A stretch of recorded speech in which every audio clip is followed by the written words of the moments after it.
masih punya istri di Indonesia, Mbak Bu Besti. Masih punya istri di Indonesia. Terus kemudian diviralkan sama bojo sahnya di Indonesia ya toh.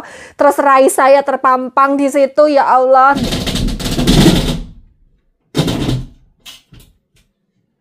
Susah sekali Mbak Besti. Wah, Masya Allah.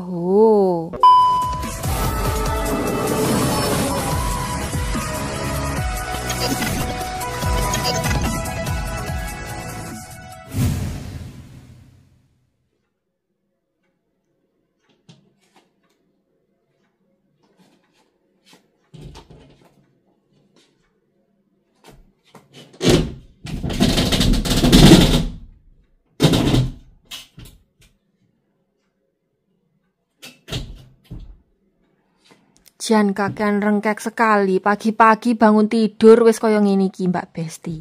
Itu mau buka lemari saya ya. Sudah saya bilangin kalau itu tuh lemari saya, baju-baju saya, ndak ada barang-barangnya Simbah. Ngengkel ndak percaya. Tetap mau dibuka.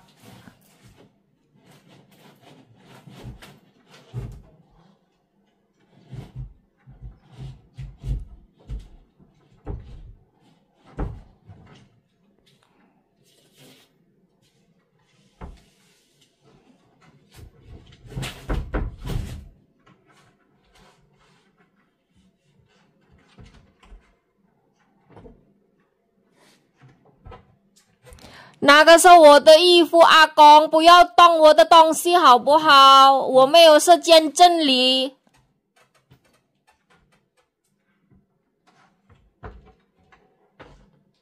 你看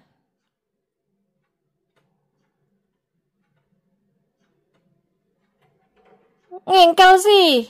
Kakean rengkek sekali, diomongi ngeyel sekali mbahku Kijan. Lah. Ini ndak mau dipegangi ya Mbak Bu Besti, nesu soalnya. Saya semantani itu nesu. Jadi ndak mau dipegang, kalau dipegang mukul.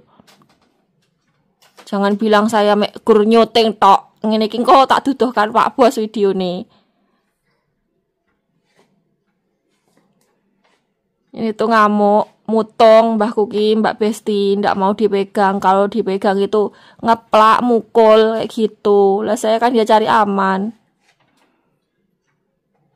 Soalnya kalau pas ngamuk kayak gini tuh tenaga beliau itu 2-3 kali lipat dari biasanya. Kong, ni ya bu ya sugo silian sefan, ni puhe ma. Nggak dijawab kan? Ngamuk itu.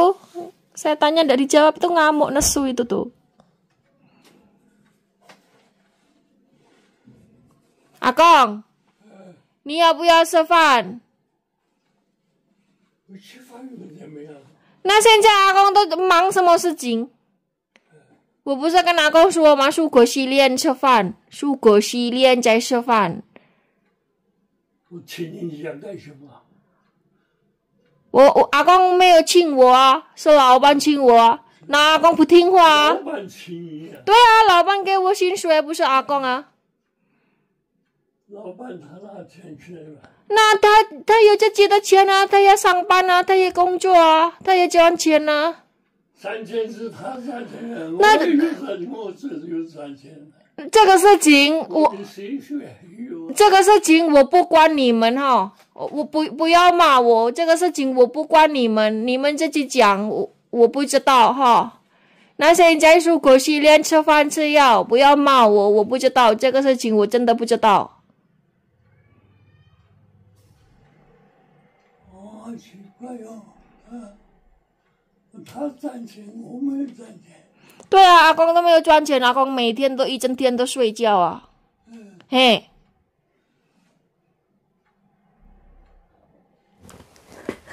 Halo, assalamualaikum warahmatullahi wabarakatuh. Ketemu lagi dengan Dian dan Simbah di Taiwan. Sebenarnya ini sudah menit ke swidak baru salam.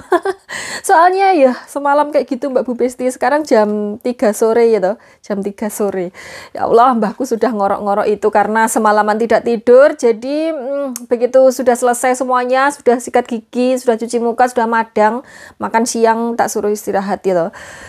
Saya juga mau istirahat. Tapi sebelumnya saya mau bercerita sama Mbak Bu Besti gitu.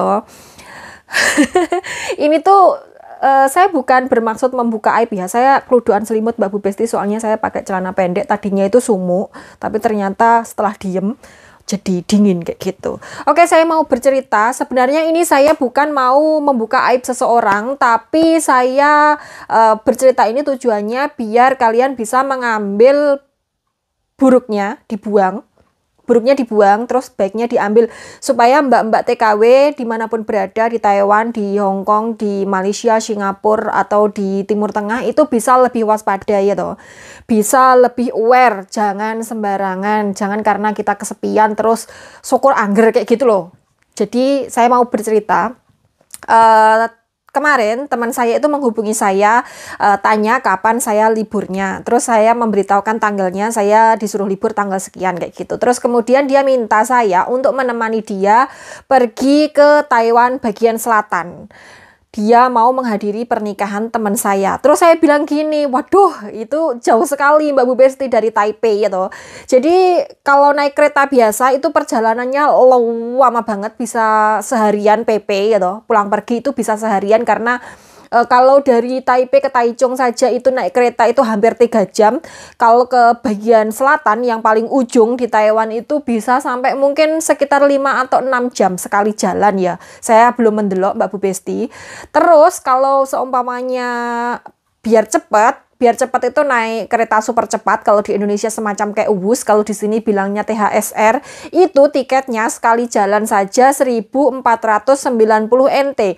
Atau kalau dirupiahin kurang lebih sekitar 750.000 rupiah. Kalau PP sudah 1,5 juta. Itu buat transportasi THSR-nya doang ya, belum transportasinya kayak misalnya naik bus, naik kereta, naik MRT dan lain sebagainya. Itu belum kehitung. Jadi cuman naik THSR-nya saja itu sudah hampir 3.000 NT atau kurang lebih sekitar 1,5 juta.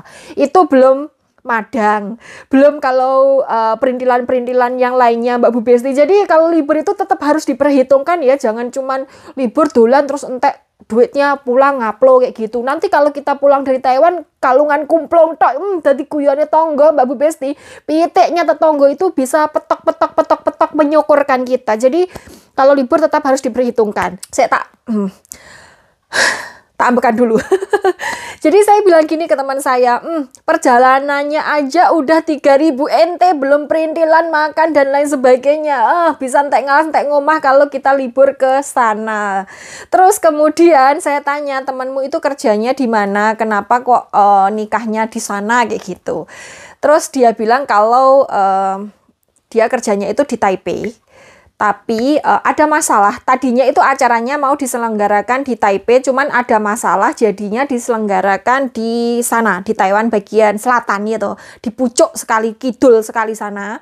Terus kemudian saya bilang, aduh kalau seumpamanya saya suruh menemani ke sana, mohon maaf saja tidak bisa, budgetnya itu tidak ada Mbak Bu Besti, saya bilang seperti itu. Terus kemudian teman saya itu mengabarkan lagi, teman saya itu kan bertanya kepada temannya itu yang mau nikah itu gitu. Ternyata Mbak Bu Besti, calon suaminya itu punya istri di Indonesia. Jadi manten prianya, calon pengantin prianya ini itu tuh masih punya istri di Indonesia Mbak Bu Besti. Masih punya istri di Indonesia. Jadi lakinya ini bilang ke calon pengantin perempuannya, katanya itu sudah talak secara agama tapi belum bercerai secara hukum. Jadi statusnya itu kayak sudah pisah tapi belum pisah. Kayak gitu, katanya seperti itu. Tapi kan kita tidak tahu Mbak Bu Besti itu beneran atau tidak. Soalnya ya lambe-lambenya buaya laki-laki kan seperti itu.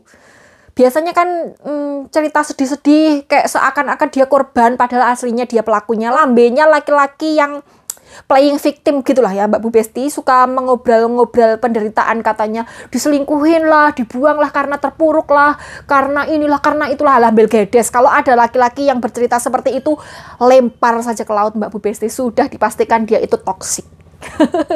Oke, balik lagi. Jadi lakinya ini ceritanya masih punya istri di Indonesia ya toh. Nah, ini saya mikirnya sama teman saya ya. Mungkin di Taipei atau di Taiwan bagian utara dan sekitarnya itu tidak ada penghulu yang mau menikahkan karena statusnya seperti itu, ya toh, tidak mau menikahkan. Jadi mereka tidak mau mengambil resiko kayak gitu menikahkan seseorang yang belum sah secara hukum dan agama. Secara hukum pokoknya gitulah ya, secara hukum belum sah bercerai, belum sah berpisah, belum sah statusnya kayak gitu. Jadi makanya menikahnya digantikan di Taiwan bagian selatan. Mungkin di sana itu penghulunya berani menikahkan kayak gitu walaupun statusnya seperti itu kayak gitu. Terus saya bilang sama teman saya itu, ya Allah selamat, selamat, saya tidak mau menghadiri, tidak mau menemani dia untuk pergi ke pernikahan temennya itu, karena nanti kalau seumpamanya ya orang-orang di sini itu rata-rata kalau menikah itu biasanya live streaming Mbak Bu Besti atau dibikinkan video kayak gitu entah di TikTok atau di Facebook. Saya takutnya nanti kalau seumpamanya saya menemani teman saya itu menghadiri pesta pernikahannya itu yang ternyata lakinya masih punya istri itu, terus kemudian live streaming atau dibikinkan video di TikTok, terus kemudian diviralkan sama bojo sahnya di Indonesia itu. Terus rai saya terpampang di situ, ya Allah, dah no.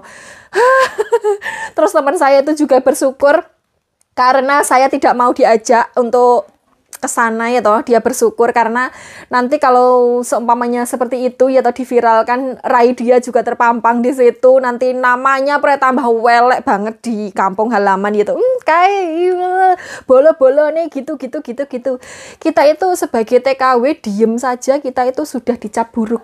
Kita nggak ngapa-ngapain saja sudah dicap buruk ya toh. Saya ini kalau ada orang yang tidak suka sama saya di kampung saya itu, saya dikatain katanya saya itu di sini tuh kerjaannya itu ngangkang Mbak Bu Besti, bayang ngono ki lho jajal nih. Prenjel dituapuk parut lambenya ya toh, tapi ya wis bene biarkan saja. Saya itu dibilangnya ntar juga pulang-pulang hamil kayak gitu. Ya wis bene lah sak karep-karepnya, sementing kan saya tidak kayak gitu. Jadi diam saja itu kita sudah dibilangnya reno-reno ya toh. Apalagi kalau kita reno-reno pray tambah karu-karuan ya toh Mbak Bu Besti. Jadi pesan yang mau saya sampaikan kepada Mbak Bu Besti adalah jika berkenalan dengan laki-laki di perantauan itu tuh cari tahu Mbak Bu Besti, benar-benar cari tahu backgroundnya dia seperti apa. Kalau seumpamanya dia bilang kalau dia ada bermasalah dengan pasangannya, istrinya kek atau pacarnya kek atau tunangannya kek gitu, itu tuh segera jauhi Mbak Bu Besti, segera jauhi. Karena apa? Kita tidak pernah tahu apakah yang diceritakan laki-laki ini benar atau tidak. Kalaupun benar, jangan sampai kalian dekat dengan orang seperti ini. Karena apa? Nanti kalian bisa dicap sebagai perusak. Kalian bisa dicap kalau seumpamanya dia lagi bermasalah sama istrinya atau pasangannya atau seumpamanya tunangannya kayak gitu ya. Terus kemudian dia dekat sama kalian. Terus nanti sama tunangannya sama istrinya ini petol gitu ya. Kalian bisa disalahkan. Oh, gara-gara perempuan ini saya bercerai dengan suami saya kayak gitu. Gara-gara dia saya tidak jadi nikah sama tunangan saya kayak gitu. Jadi tetap kita nanti bakal yang akan disalahkan. Jadi kalau ada laki-laki yang mendekati kalian, terus kemudian dia bercerita kalau dia itu sedang ada masalah sama istrinya, sama pasangannya, sudah mau bubar, suruh dia menyelesaikan urusannya tanpa melibatkan kita. Suruh dia menyelesaikan urusannya tanpa melibatkan kita.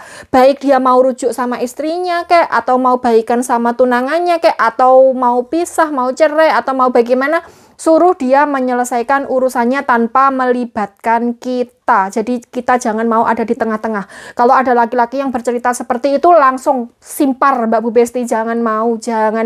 Satu nasihat ibu saya yang selalu saya ingat, kalau dekat atau berkenalan dengan laki-laki di perantauan itu harus benar-benar hati-hati. Kita harus cari tahu backgroundnya. Kalau dia bilangnya duda, minta akte cerainya. Kalau dia tidak bisa menduduhkan akte cerainya, berarti jauhi. Kalian jangan mempertaruhkan harga diri kalian karena kesepian gitu. Jangan cuman karena kalian jomblo pengen ndang rabi terus kalian mau sembarangan sama laki-laki. Jangan dupeh rupanya ganteng, bodinya bagus, gede dhuwur, terus kalian mau tanpa mendelok backgroundnya dia seperti apa. Kalau kenal orang di perantauan, cari tahu di kampung halamannya dia itu seperti apa, keluarganya seperti apa, kayak gitu. wataknya seperti apa. Karena ya namanya menikah kan panjang Mbak Bu Besti perjalanannya, nggak cuma sehari, 2 hari, setahun, 2 tahun gitu. Jadi kita harus benar-benar tahu pasangan kita seperti apa. Jangan kalau seumpamanya dia bilang kalau ada masalah sama istrinya terus kalian mau dideketin, jangan mau. Soalnya apa? Sama istrinya saja tidak setia, kalian berharap setia sama kalian. Jangan harap, jangan harap. Jadi ini pesan buat Mbak TKW dimanapun berada ya toh. Jangan karena kalian jomblo, jangan karena kalian itu sudah lama menjanda misalnya, jangan karena kalian itu kebelet tua terus kemudian pengen segera nikah terus kalian mau sembarangan kenal sama laki-laki. Kalau dideketin laki-laki, kalau dia ngaku duda, minta akte cerainya, terus kemudian cari tahu dia dulu cerainya karena apa. Kalau dia dulu cerainya karena selingkuh, misal karena KDRT, misal karena dia itu suka judi, misal kalau dia itu suka mabuk-mabukan, misal, jangan mau dinikahi laki-laki seperti itu Mbak Bu Besti, karena itu tidak akan mari sampai dia mujur ngalor alias meningning. Jangan mau Mbak Bu Besti. Kalaupun ada dia sembuh atau mari total itu mungkin ya 1 di antara 1 juta. Jadi kalian jangan bertaruh seperti itu ya Mbak Bu Besti. Kalau dia tidak mau, bisa saja nanti kumat. Bisa saja nanti kumat. Jadi jangan mempertaruhkan hidup kalian seperti itu. Oke Mbak Bu Besti, ini pesan saya ya, dimanapun kalian berada, hati-hati karena kita itu perempuan itu kalau ada apa-apa itu kita yang paling dirugikan. Kalau seumpamanya menikah siri itu tuh kita tidak dapat apa-apa. Kalau seumpamanya ya namanya menikah, siapa sih yang mau bercerai atau Mbak Bu Besti? Siapa yang mau berpisah? Kan nggak ada. Tapi kalau seumpamanya nikah siri terus kemudian kita itu berpisah, kita bercerai, kita itu rugi karena kita tidak dapat perlindungan hukum, kita tidak bisa mendapatkan harta gono gini, terus anak kita nanti aktenya kayak mana ya toh, terus kemudian anak kita nafkahnya kayak mana. Kalau seumpamanya bercerai kita tidak bisa menuntut karena kita tidak punya perlindungan hukum. Jadi jangan mau kalau cuman dinikahi siri. Walaupun kita di perantauan, kita tetap bisa nikah sah. Di Taiwan pun bisa nikah sah. Nikahnya lewat KDEI. KDEI itu ya perwakilan kayak kedutaan. Karena Taiwan sama Indonesia itu tidak punya hubungan diplomatik. Jadi tidak punya kedutaan, tidak punya konsulat jenderal. Nah wakilnya itu kantor dagang Indonesia itu yang ada di Taipei itu. Jadi KDI itu kalau tidak salah setiap 6 bulan sekali itu mengadakan event nikah massal. Nah nikah massal itu tuh yang dapat buku nikah. Jadi kalian diakui secara agama, secara negara kayak gitu. Kalau kalian benar-benar pengen nikah di Taiwan, mending nikahnya di situ. Jadi kalau seumpamanya ada apa-apa, kalian dapat perlindungan hukum kayak gitu Mbak Bu Besti. Bisa nuntut nafkah, bisa dapat akte untuk anak-anaknya kalau seumpamanya punya anak kayak gitu. Jadi hati-hati dimanapun berada. Oke, saya mau istirahat dulu. Saya mau menjemur baju dulu Mbak Bu Besti. Aduh, ya Allah, mikir urusannya uang. Tapi ini bisa dijadikan contoh ya Mbak Bu Besti, bisa diambil pelajarannya. Pokoknya apapun kejadiannya kita tetap bisa mengambil pelajarannya, baik maupun kejadian baik, kejadian buruk, tetap kita harus bisa mengambil pelajaran dari kejadian tersebut. Hai Mbak Bu Besti, ini tadi habis buang sampah ya. Seperti biasa kalau habis buang sampah selalu melipir. Saya mau ke supermarket, mau beli mil-milan dan beberapa kebutuhan, mumpung mbahnya ada yang nungguin. Taulah maskerku melarat-melarat, habisnya hidungnya pesek.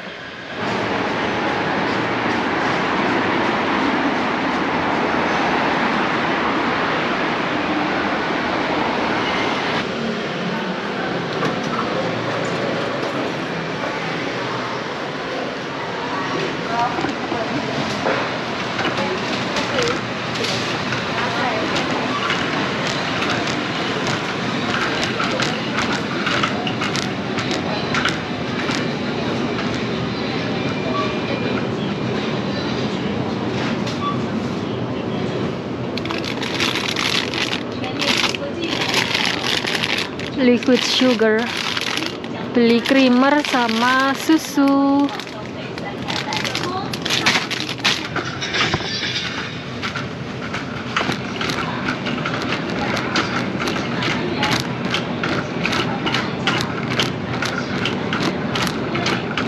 Mau beli dessert Mbak Bu Besti. Ini harganya 169. Sama ini coklat cheesecake 109.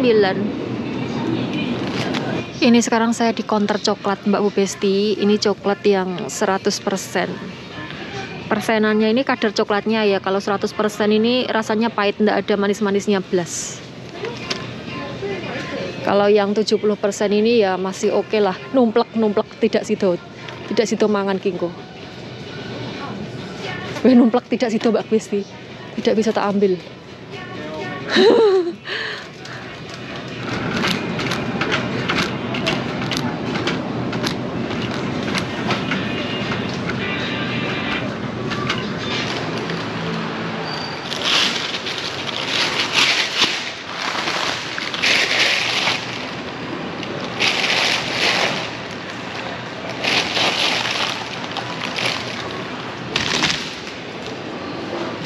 Sudah Mbak Bu Besti, ini tadi saya beli kresek ya, soalnya lupa tidak bawa kresek. Dan belanjaan saya lumayan banyak, jadi terpaksa beli. Harganya 1-2 NT, Rp1.000. Ih, tamannya udah bagus Mbak Besti, Masya Allah. Lampunya full kayak RP mantenan gitu. Bola ada anjing di situ.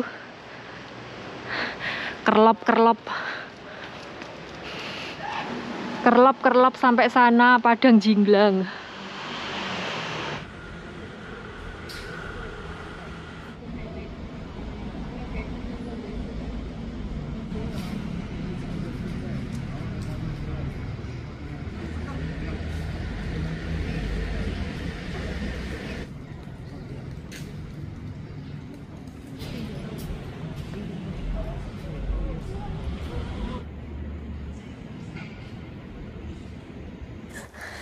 Kameranya belum didulek kok sudah empan sendiri. Oke Mbak Bu Besti, saya sudah di rumah. Itu mbahku sudah mapan turu. Nanti kalau jam 11 ke atas mesti ngejak wayangan. Ini masih jam 10 sudah mapan turu. Nanti kalau jam 11, jam 12 ke atas yes, mau mesti ndunglik ngejak wayangan jan. Oke, tadi saya beli 2 macam dessert ya. Ini Mbak Bu Besti, sekali-kali jajan, tidak sekali-kali, deng, berkali-kali.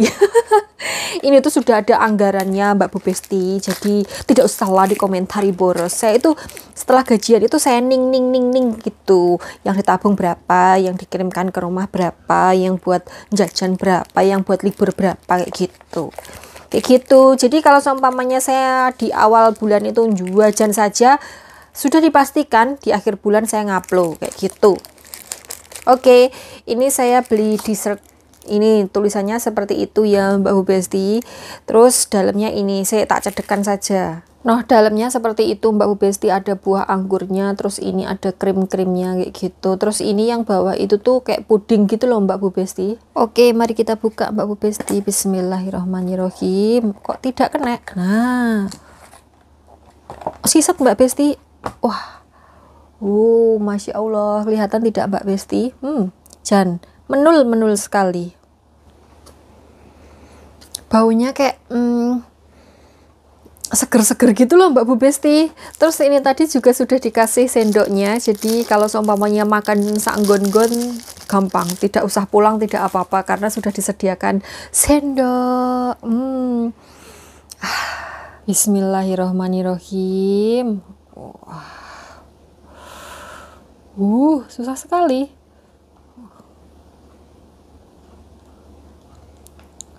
Susah sekali Mbak Besti. Wah, Masya Allah. Menul bukan? Bismillahirrahmanirrahim.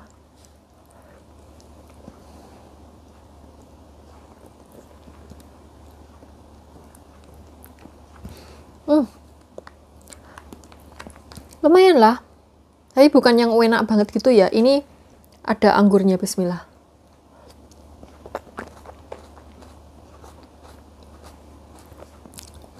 Anggurnya sudah tidak fresh.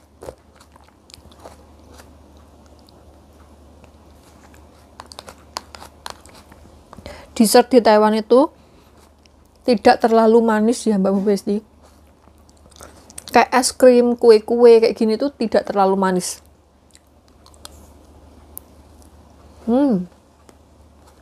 Jadi nggak semanis yang ada di Indonesia tuh nggak. Kayak bosku kayak suaranya geger di atas kan nyapo. Oke Mbak Bubes nih videonya kita sampai di sini dulu ya. Mumpung mbahnya tidur, saya mau buruan mandi terus kemudian ikutan tidur. Moga-moga nanti jam 11 ke atas tidak bangun. Bangunnya sesuk-esuk loh Mbah Jan. Oke Mbak Bubes nih, sampai ketemu di video selanjutnya. Jangan lupa pesan saya, hati-hati kalau kenal laki-laki di perantauan itu dimanapun berada ya, nggak di luar negeri, nggak di dalam negeri, yang namanya di perantauan harus hati-hati karena kalau ada apa-apa yang paling dirugikan adalah kita sebagai wanita. Oke? Jangan makan cinta doang karena dalam sebuah pernikahan cinta saja tidak cukup. Oke? Oke, sampai ketemu di video selanjutnya. Wassalamualaikum warahmatullahi wabarakatuh. Bye bye.